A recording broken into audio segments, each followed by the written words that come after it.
जानिए Vasco D gamma के भारत आने का इतिहास। गोवा में एक जगह है जिसे वास्को डी गामा के नाम से जाना जाता है।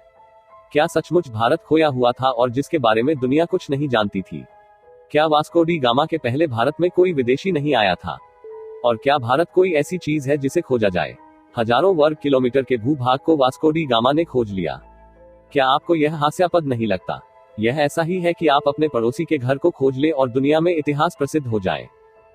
हालांकि आजकल पढ़ाया जाता है कि भारत के समुद्री मार्ग की वास्को डी गामा ने खोज की थी।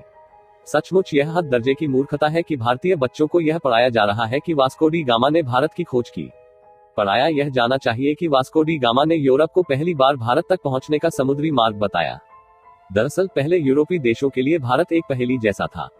यूरोप अरब के देशों से मसाले, मिर्च आदि खरीदता था, लेकिन अरब देश के कारोबारी उसे यह नहीं बताते थे कि यह मसाले वह पैदा किस जगह करते हैं।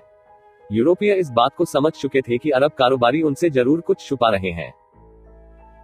ये कारोबारी अरब के उस पार पूर्वी देशों से ज्यादा परिचित नहीं थे।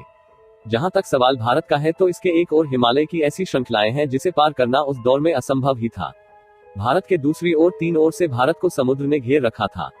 ऐसे में यूरोप वासियों के लिए भारत पहुंचने के तीन रास्ते थे। पहला रशिया पार करके चीन होते हुए बर्मा में पहुंचकर भारत में आना, जो कि अनुमान से कहीं ज्यादा लंबा और जोखिम भरा था। दूसरा रास्ता था अरब और ईरान को पार करके भारत पहुंचना, लेकिन यह रास्ता अरब के लोग इस्तेमाल करते थे और वे किसी अन्य को अंदर घुसने नहीं देते थे। तीसरा रास्ता समुद्र का था, जिसमें चुनौती देने वाला सिर्फ समुद्र ही था। ऐसे में एक ऐसे देश के समुद्री मार्ग को खोज करने यूरोप के नाविक निकल पड़े जिसके बारे में सुना बहुत था लेकिन देखा नहीं। इन नाविकों में से एक का नाम क्रिस्टोफर कोलंबस था, जो कि इटली के निवासी थे। भारत का समुद्री मार्ग खोजने निकले कोलंबस अटलांटिक महासागर में भ्रमित हो गए और अमेरिका की तरफ पहुंच गए। कोलंबस को लगा कि अमेरिका ही भारत है। इसी कारण वहां के मूल निवासियों को रेड इंडियंस के नाम से जाना जाने लगा। कोलंबस की यात्रा के करीब 5 साल बाद पुर्तगाल के नाविक वास्को डा गामा जुलाई 1498 में भारत का समुद्री मार्ग खोजने निकले। वास्को डी गामा ने समुद्र के रास्ते कालीकट पहुंचकर यूरोपवासियों के लिए भारत पहुंचने का एक नया मार्ग खोज लिया था। 20 मई 1498 को वास्को डा गामा कालीकट तक पहुंचे और वहां के राजा से कारोबार के लिए हामी भरवा ली। कालीकट में 3 महीने रहने के बाद वास्को पुर्तगाल लौट गए। कालीकट अथवा कोलिकोट केरल राज्य का एक नगर और पत्तन है। वर्ष 1499 में भारत की खोज की यह खबर फैलने लगी।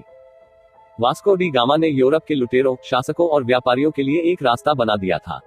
इसके बाद भारत पर कब्जा जमाने के लिए यूरोप के कई व्यापारी और राजाओं ने कोशिश की और समय समय पर वे आए और उन्होंने भारत के केरल राज्य के लोगों का धर्म बदलने में महत्वपूर्ण भूमिका निभाई। पुर्तगालियों की वजह से ब्रिटिश लोग भी यहाँ आने लगे। अंततः 1615 में यह क्षेत्र ब्रिटिश अधिकार में आया। 1698 में यहाँ फ्रांसीसी बस्तियां बसी। फ्रांस और ब्रिटेन के बीच के युद्ध के काल में इस क्षेत्र की सत्ता बदलती रही। 1503 में वास्को पुर्तगाल लौट गए और 20 साल वहां रहने के बाद वह भारत वापस चले गए। 24 मई 1524 को वास्को डी गामा की मृत्यु हो गई। लिस्बन में वास्को के नाम का एक स्मारक है। इसी जगह से उन्होंने भारत की यात्रा शुरू की थी। दरअसल 1492 में नाविक राजकुमार हेनरी की नीति का अनुसरण करते हुए किंग जॉन ने एक पुर्तगाली बेड़े को भारत भेजने की योजना बनाई ताकि एशिया के लिए समुद्री मार्ग खुल सके। उनकी योजना मुसलमानों को पछाड़ने की थी, जिनका उस समय भारत और अन्य पूर्वी देशों के साथ व्यापार पर एकाधिकार था। एस्टावो डी गामा को इस अभियान के नेतृत्व के लिए चुना गया, लेकिन उनकी मृत्यु के बाद वास्को द गामा ने उनका स्थान लिया। 8 जुलाई 1497 को वास्को द गामा 4 जहाजों के एक बेड़े के साथ लिस्बन से निकले थे। वास्को द गामा के बेड़े के साथ 3 दुभाषीय भी थे, जिसमें से 2 अरबी बोलने वाले और एक कई बंटू बोलियों का जानकार था।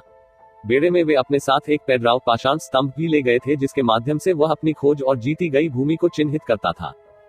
अगर वीडियो पसंद आए तो वीडियो को लाइक और चैनल को सब्सक्राइब कीजिए।